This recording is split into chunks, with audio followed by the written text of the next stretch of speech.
this week's episode, we're going to make us a redneck off-grid solar-powered hot tub. Yo, stay tuned. No, you shouldn't do this. Hello, and welcome to, Carlin's Worlds. Yeah, that should work. I'm a wanderer, a tinkerer, sometimes a nomad, a military veteran. I do things differently. There will be tinkering. I have a motorcycle, a truck, and a school bus. I live off-grid, so there will be some solar, batteries, inverters, and maybe even some wind. It blows. And that's all I can fit into about 30 seconds. Oh, and please, if you like any of this, it would be really awesome if you could subscribe and click that notify bell. Drop a comment if you have any questions or ideas. Share, like, comment, subscribe, notify. Oh, and Patreon if you're really an awesome kind of person. Cool. On with the show already. Okay, today's Sunday. For today's project, I'm going to build my redneck hot tub. It's not quite as silly as it sounds. Stay tuned. Okay, what we're actually doing, I bought a Rubbermaid, I'm going to read this off my phone just so I get it right. Rubbermaid structural foam stock tank, 300 gallon capacity. This cost me $254.99 at Tractor Supply. The tank, it's a big black plastic tank you'd use for watering your animals, horses, cows, whatever. It holds 300 gallons. What I've been doing, this is for my water heater experiment. I had a few days this last week where I took solar heated showers. I was using a trash can, which is obviously uninsulated, and the water just got really cold overnight. I'm building it now so that by winter time it'll be working and ready. So this is kind of a multi-stage process where today I'm going to build a box around basically the stock tank, and I'm going to wrap insulation around the tank and then put the tank in the box. Then I'll build a cover, and then I'll take my water heater, which is 300 feet of black plastic pipe that the sun shines on and heats up the water. That part is working really well. The water coming out of the pipe is much warmer than what's going into it, and that's been working. What I use is a sump pump, and it pumps water out of the trash can now through the loop of pipe and then back in. And what I found is if I shut the pump off and let the water sit still for a while and then turn it on, it's quite warm. It goes back into the tank. Okay, so the idea now, I'm upscaling. I'm going to move away from the trash can, use the big tank. What I like about this, once I've accounted for the costs of building this is going to end up costing me probably more than a traditional water heater would cost, okay? But it'll use almost no energy to operate. I'll run a pump. What I've found is right now, run the pump for 1 minute every 15 minutes is enough to push the water through the loop and then back to the tank. And then you stop it and let it sit still and heat up again, and then you pump it again. The last part of this, what I'm hoping is that the hot water in my collection tank will be insulated well enough so that by the next morning I still have hot water. So if I wanted to, wash my hands or something like that, I'll have hot water available that it's at least warm, right? And then I typically take my shower in the evening, and so it's got all afternoon to heat up the water so I can take a hot shower in the evening. Once I've got that working, the next phase, and I've talked about this in a previous video, if I have enough capacity of hot water, I can use that to heat the bus overnight by storing the hot water that I got in the afternoon. So I'll have enough hot water for the shower and then enough capacity to keep the bus from getting so cold. This morning it was 39 degrees inside the bus. Okay. That's not too bad. Anything above 40 I would, I haven't ran the propane heater in the last month, right? And by insulating this, my goal is to have this actually work in the wintertime. Summertime, like right now, it's just cold enough where I still want to heat up my water for a shower. By next month, it'll be warm enough where I'll probably just take a quote-unquote cold shower because the cold water is about 100 degrees. Okay, so I only really need this to work when it is cold. Okay, I don't know how well it's going to work, but I'm hoping I can cut down on the rustling and block some of the wind noise. So this is a wireless mic I bought, geez, 6 months or a year ago. Because I've never been happy with the quality of audio that I'm getting. But doing run and gun by myself, it's kind of a toss-up because I can't monitor the sound, and so I got no idea if the thing quits working or whatever. So let's just see how it's looking now. Check 1, 2. Okay, that's at least working. That's actually gonna work. Sweet. This is one of my least favorite parts of this setup right now, is everything I do, bringing a bunch of stuff out of the bus, and then actually getting started working. Yeah, when I made these benches, I hadn't even thought about working right off the back of the truck. This might be a lot easier than I'm used to. Quite often I spend the first hour, it seems like, unloading the truck. So I got the cutlass sitting over there so I don't have it blow away.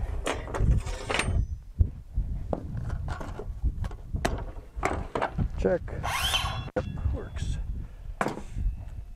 All right, 32 twice.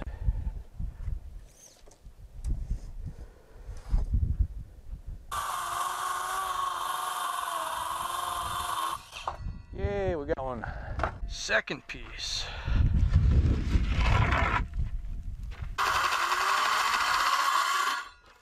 Got it. All right, first sheet cut. Things are going well. I obviously didn't know math when I was setting this up because I was looking at it after the fact and I'm like, man, I am way off on my numbers.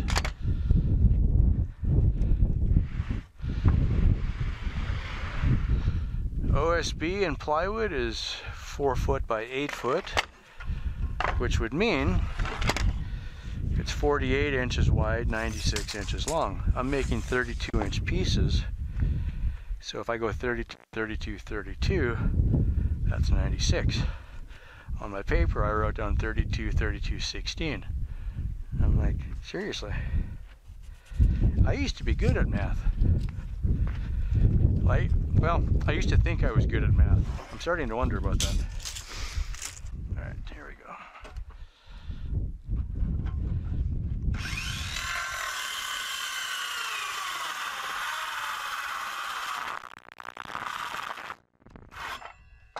All right, that one's shot.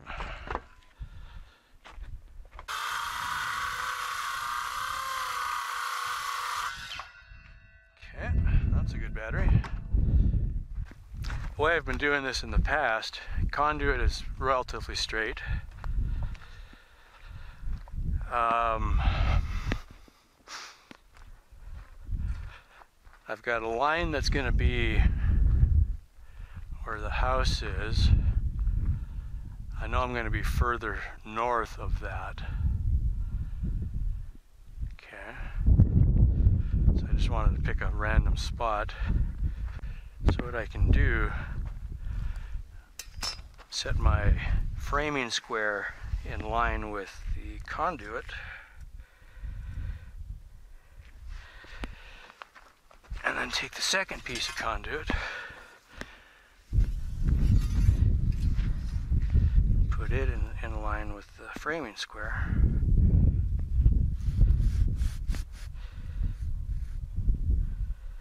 Okay, now that should be a straight line that in theory is at least square to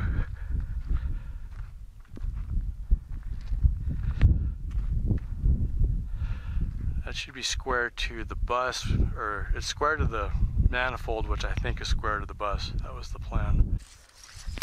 Tank is 64 by 60. I'm going to make the box a little bit bigger, but that's a starting point. This tank doesn't have to be in line with any of the other stuff, but I do have kind of an idea where I want things to be. sort of. So if I center it kind of roughly in line with where the other tanks are going to be, that'll help. So 64 by 60, so 32. Bonus points if I can do this without taking out too many bushes that are in the way. This is R13 Eco Touch insulation, soft to the touch. It's R13. It's for 2x4 walls, 32 feet. Let's see what this does. Probably explodes.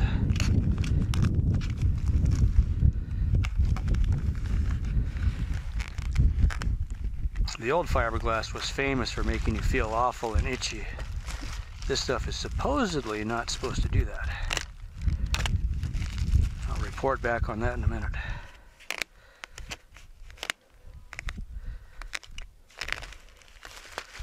Guess I don't have to be too gentle with that.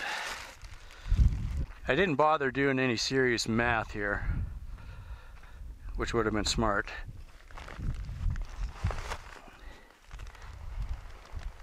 I have no idea how far this will actually go, but the tank has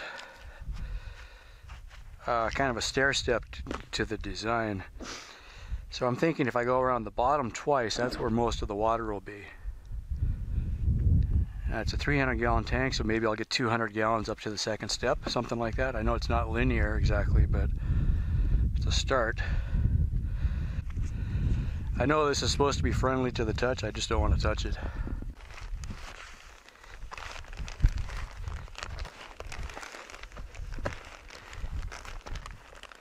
When I bought this, I thought, man, it's going to be so long, I'm going to have lots left over. I'm not as sure now. Note to self, buy more next time. Okay, based on that, I'm going to need at least 3 rolls of this stuff, it looks like.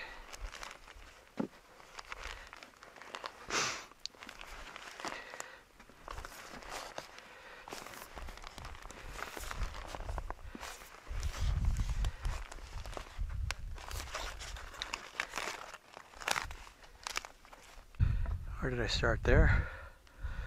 So not quite twice around. And I want to go at least once around on the top half. Most of the water will be down on the bottom half. So yeah, the next part, I'm just going to drop post holes at the corners of the 2 sides. Put 2x4s down into that, pack it down good. Then I can screw the sides to that. This part I might have been a little bit ambitious about, because getting these angles right, that's asking a lot.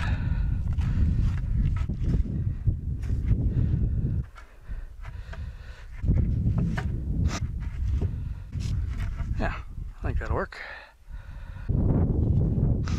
That may not be the best idea yet.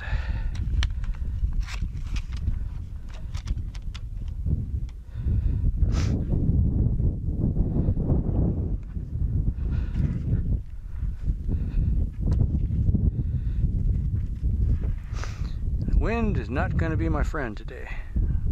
That isn't typical.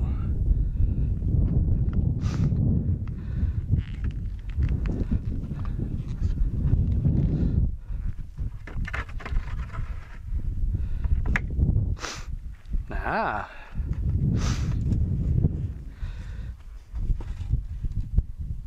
Hey, that's actually pretty close. Okay. So let's say we start with that as a reference point.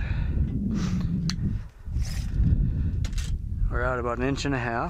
That leaves enough room for the fiberglass. So let's say it goes about there. Yeah, that's actually kind of close.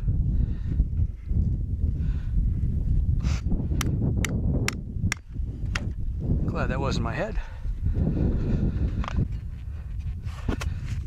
Probably gonna wish that I didn't have the fiberglass right here.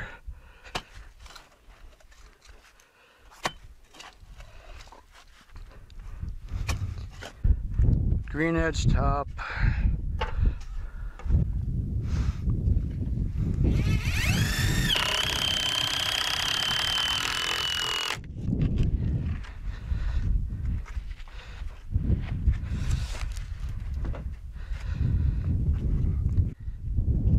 down into the hole. I'll set a level up here.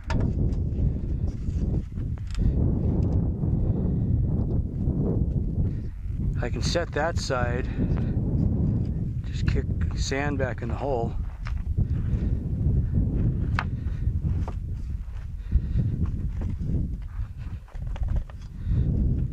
Okay, and then as I kick on this side, I'll lift it up until I'm level. About there. Kick sand in the hole. That'll fill in underneath. I want it a little bit further over. Okay, now it's basically set. And we can lift it up a little bit more. Every time you lift it, a little bit more sand falls underneath the post. Okay, now we're level. Okay. So the rest of them, I'll just make sure to level it to that. Now we can make sure it's vertical. Tip it out a little bit.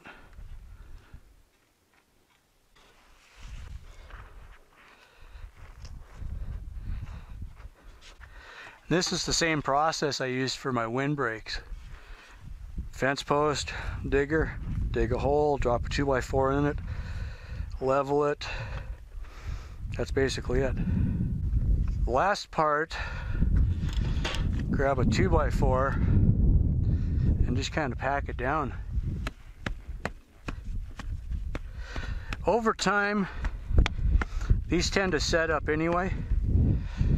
You know, the little bit of rain that we get will come in and tends to pack things pretty good.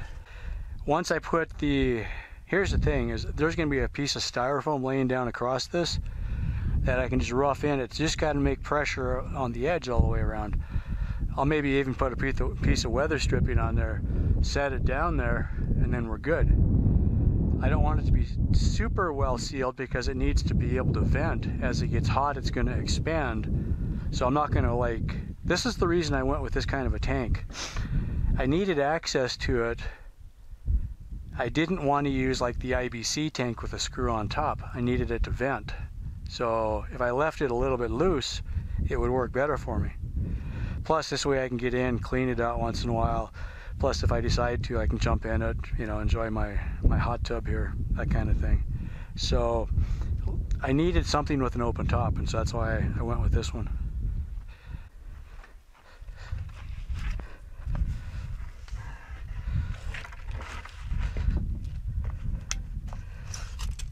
Okay, that's 5 inches. That's kind of what we're looking for. If you got a 2-foot level, you wish you had a 4-footer. If you got a 4, you wish you had an 8. But in the meantime, like a 1/4 of an inch, that's pretty good. I can live with that.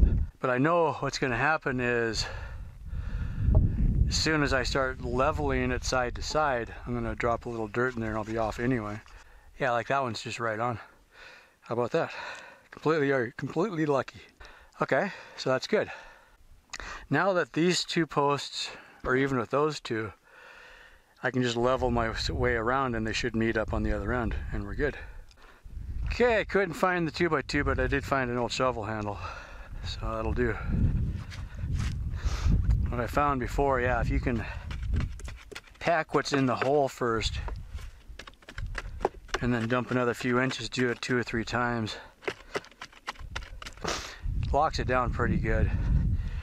Because the better that these posts stay still, I'm not too worried about this blowing away exactly, but I expect that I'm going to probably take this thing apart and put some more fiberglass down in here. Doing some Zen raking while I try to figure out my next step. Honestly, I had no idea how I was going to attach the end pieces.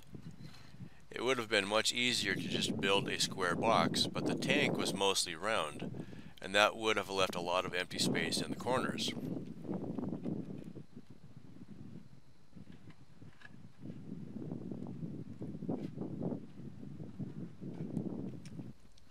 The trick, I think, was to hold the pieces in position and then try to find an angle that would work.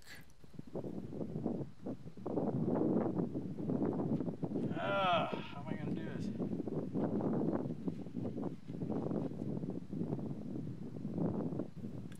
There are many things that I do that aren't the best way. It's just the best I can think of at the time.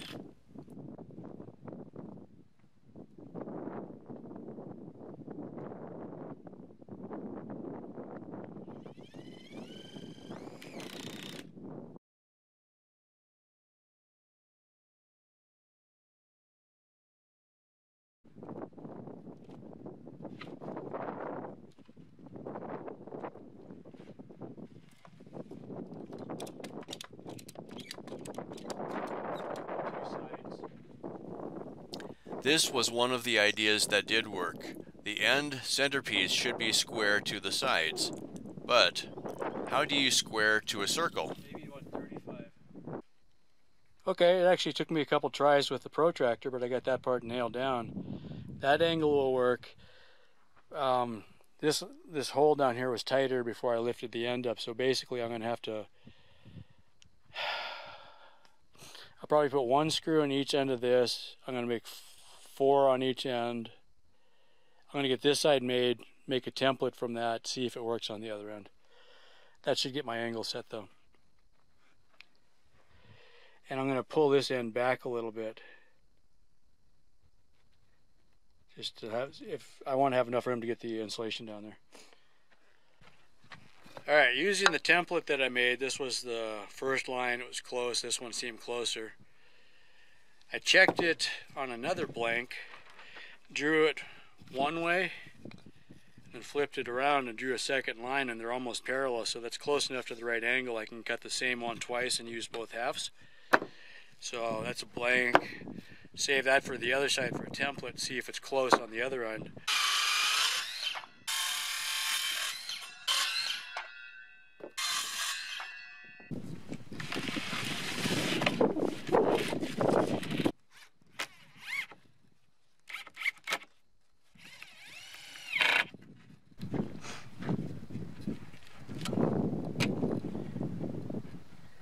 Could probably glue this one, but I still want to be able to get this apart again.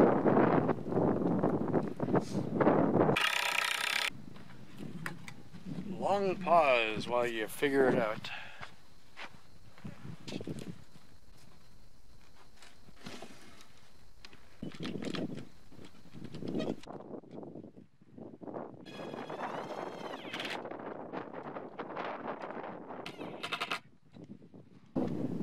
Hopefully when I'm editing this I can look at it and see a better idea.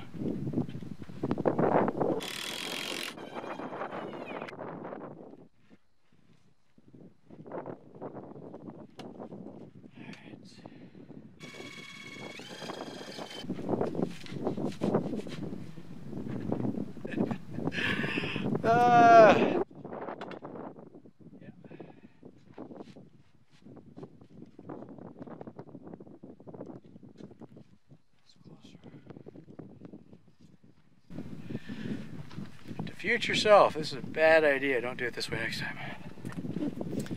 Basically, at this point, I've got the pieces attached to each other. Now I'm using the wrecking bar to bend it into position. And if I can hold it there, like with this rock for instance, then when I backfill it, it'll hold it. And amazingly, this actually worked really well. I can't recommend it because you sure couldn't duplicate this again, but when this was done, it's actually pretty solid.